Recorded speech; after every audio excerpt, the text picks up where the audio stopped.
if you read the Canadian press like I do, I think they think we've gone nuts. That between Bernie Sanders on the left and Donald Trump on the right, they think we've gone nuts. Sometimes I think, well, pot meet kettle, but that's just me. Media tycoon Lord Conrad Black joins us now from our friendly neighbors north of the border. Conrad, I mean, what is getting them so agitated here? Donald Trump, or that he's crazy? What's got them all tied up? No, he's a great celebrity in this country, but as you know, Neil, friendly to the United States, foreign nations get easily rattled by tough-talking candidates for president. There was a great deal of unease about Ronald Reagan, not only in Canada, but in Great Britain and Western Europe and Australia, when he was a candidate for president. And, of course, in the end, everyone thought he was a very distinguished president, and they liked him. So why don't they just pipe down? Why don't they just pipe down? And by the way, newsflash, their leader is a celebrity. Their leader is part of practically a monarchy.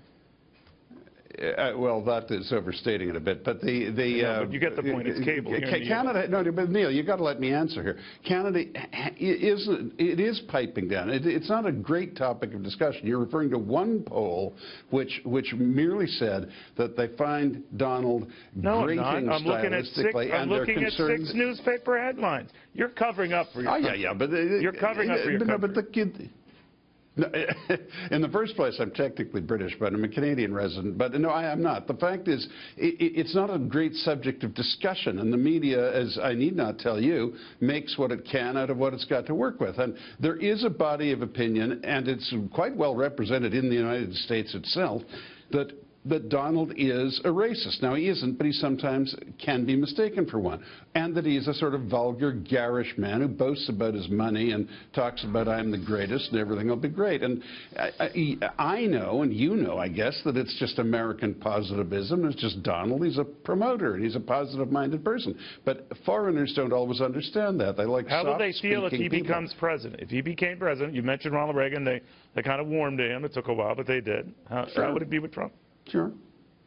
Well, it would all depend on his performance. I mean, if he was reckless and bombastic and was threatening to blow everybody up, they would not like it. But if he was firm and consistent and avoided the toing and froing and drawing red lines and retreating from them and so forth that we've seen lately, or the impetuosity of the previous regime of George W. Bush, they'd come to appreciate him. I mean, like anyone else, including American citizens, they'll judge any American president on his performance. Which is as it should be. Okay. You're a very powerful guy, my lord. So I think I can ask you this. At one time, I had some influence, but I don't have much now. Well, I think you know power. You've met power. Have you ever shaken hands with a leader? And I've always looked the president of the U.S. in the eye. All right. You'd have, right? And what do you think of Pat Caddell not doing that? No, but from Lyndon Johnson to George W., I always looked them in the eye. It was a privilege to meet them, and I always tried to measure up. So it doesn't matter. I'm right with you. I'm right with you. I'm right with you, Lord, that all of a sudden you meet a president of either party. You are meeting an historic figure, just by definition. You're meeting Well, yeah, exactly. You're meeting the direct successor to George Washington. And thank you. And Pat Caddell, who made Jimmy Carter president in one of the first shots taken in the Oval Office.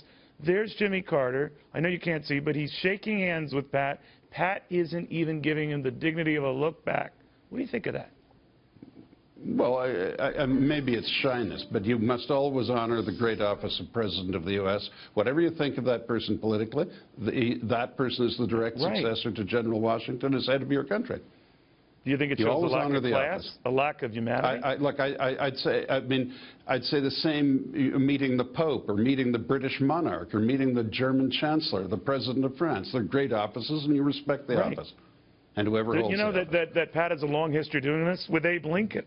Never looked him in the eye at all. It's like, but it is weird, But he was friendly with Jefferson, wasn't he? Yeah, I think very friendly with that. Yeah. All right. Thank you, my friend, very, very much. That is a shot at him with George Washington. Same drill.